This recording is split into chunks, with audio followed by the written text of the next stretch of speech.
ஓம் நம சிவாய.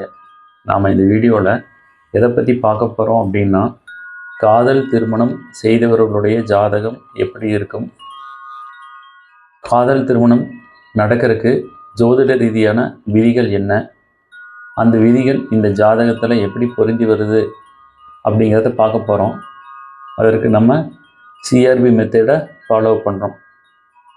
சிஆர்பி மெத்தடில் 2 பார்ட் இருக்குது. ஒன்று, லவ் மேரேஜ் நடக்கிறதுக்கு என்ன ரூல். ரெண்டாவது பார்ட்டு, பிளானட் எப்படி லிங்க் ஆகுது. இதில் சித்தர்கள் சொன்ன முறையில் பிளானட்டு லிங்க் ஆகும். அதே சமயம் மேலும் 6 முறைகளில் பிளானட்டு லிங்க் ஆகுது அப்படின்னு கண்டுபிடிச்சேன். அதை பற்றி சுருக்கமாக 2 நிமிஷம் உங்களுக்கு சொல்லிவிட்டு வீடியோவை பார்க்கலாம். வதம் நட்சத்திரத்தில் உள்ள கிரகங்கள் இணையும், வைநாசிகம் நட்சத்திரத்தில் உள்ள கிரகங்கள் இணையும், வேதை நட்சத்திரத்தில் உள்ள கிரகங்கள் இணையும். ஒரு கிரகத்திற்கு 3 நட்சத்திரங்கள் இருக்குது. அந்த 3 நட்சத்திரங்களில் அமர்ந்த கிரகங்கள் இணையும். இதுபோல் இன்னும் 2 விதிகள் இருக்குது. இதை பற்றி எலாபரேட்டாக டிஸ்கிரிப்ஷனில் இருக்க லிங்கில் பார்த்தீங்கன்னா தெரிஞ்சுக்கலாம். இப்போ இந்த லவ் மேரேஜ் பண்ண ஜாதகத்தை அனலைஸ் பண்ணலாம். வாங்க வீடியோக்குள்ளே போகலாம். இந்த ஜாதகர் பிறந்திருக்கிறது சிம்ம லக்னம். லக்னத்திற்கு 2ல் செவ்வாய் இருக்குது, 4ல் கேது இருக்குது, கும்பத்தில் சனி இருக்குது, மீனத்தில் சந்திரன் இருக்குது, ரிஷபத்தில் குரு ராகு இருக்குது, கடகத்தில் சூரியன் புதன் சுக்கிரன், இப்படி பிளானட் இருக்குது. இவர் லவ் மேரேஜ் பண்ணுறதுக்கான ரூல்ஸ் என்ன அப்படின்னு சிஆர்பி மெத்தடில் கண்டுபிடிச்சதெல்லாம் சைடில் இந்த ப்ளூ கலர் பாக்ஸில் காட்டியிருக்கேன். 5 ரூல் இருக்குது. இந்த 5 ரூலுமே பொருந்தி வந்தால் மட்டும்தான் இந்த திருமணம் நடைபெறும். இல்லைன்னா அது இடையிலே பிரேக்கப் ஆகிடும். இப்போது லவ் மேரேஜ் பண்ணுறதுக்கு ஃபஸ்ட்டு ரூல் என்னென்னா, 1, 5, 9 தொடர்பு. அதாவது லக்னாதிபதி 5ஆம் வீட்டு அதிபதி 9ஆம் வீட்டு அதிபதி ஏதாவது ஒரு விதத்தில் லிங்க் ஆகணும். லிங்க்குங்கிறது நான் ஏற்கனவே சொன்ன மாதிரி சித்தர்கள் சொன்ன முறையிலையும் இருக்கலாம், அல்லது சிஆர்பி மெத்தடில் கண்டுபிடிச்சிருக்கிற புதிய முறையிலையும் இருக்கலாம். இப்போ இந்த லக்னத்திற்கு அதிபதி சூரியன், 5ஆம் வீட்டுக்கு அதிபதி குரு, 9ஆம் வீட்டுக்கு அதிபதி செவ்வாய்.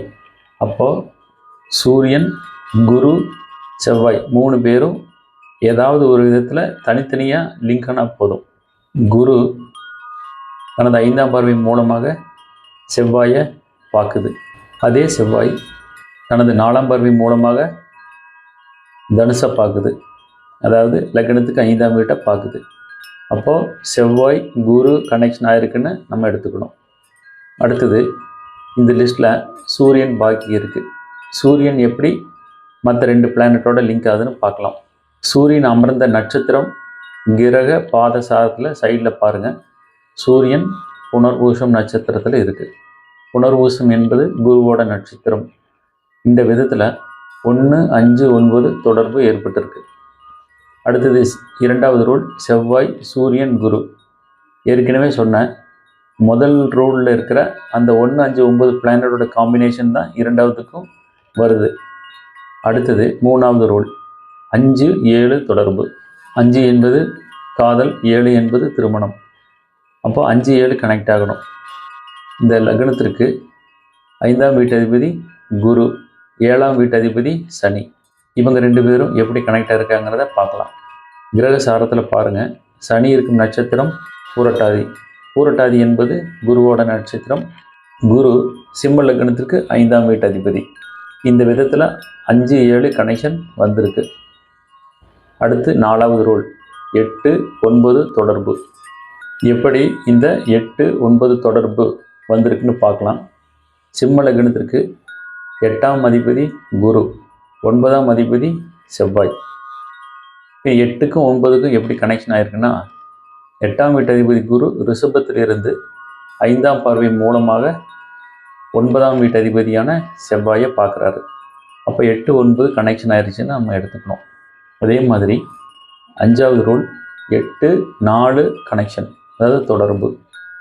ஏற்கனவே சொன்ன மாதிரி தான் சிம்ம லக்னத்திற்கு 4ஆம் வீட்டு அதிபதி செவ்வாய், 8ஆம் வீட்டு அதிபதி குரு. அப்போ 8ஆம் வீட்டு அதிபதி குரு ரிஷபத்திலிருந்து 7ஆம் பார்வை மூலமாக 4ஆம் வீட்டை பார்க்குது. அதே சமயம் குரு 5ஆம் பார்வை மூலமாக 4ஆம் வீட்டு அதிபதியை பார்க்குது. அப்போது 8 4 தொடர்பு வந்திருக்குன்னு நம்ம புரிஞ்சுக்கணும். எதனால் 8 9 தொடர்புன்னு சொல்லியிருக்கேன் அப்படின்னா, ஒரு காதல் திருமணம் செய்தவர்களுக்கு அவங்க வீட்டில் தந்தைக்கு துன்பம் ஏற்படும்.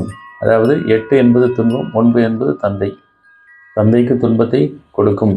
அதே மாதிரி 8 என்பது துன்பம், 4 என்பது தாயார். அந்த திருமணம் தாயாருக்கு மனவேதனையை அளிக்கும் அப்படிங்கிறது இதனுடைய பொருள். இதே மாதிரி இந்த வரிசையில் இருக்கிற 5 ரூலுமே எந்த ஜாதகத்தில் இருக்கோ அவர்கள் நிச்சயமாக அவர்கள் விரும்பிய திருமணம் செய்வார்கள். பெற்றோர்களுக்கு அதில் உடன்பாடு இருக்காது அப்படிங்கிறத புரிஞ்சுக்கணும். இது மாதிரி அடுத்த வீடியோவில் லவ் மேரேஜ் பண்ணினவங்களுடைய ஜாதகத்தை சிஆர்பி மெத்தடில் அனலைஸ் பண்ணலாம். திருச்சிற்றம்பலம்.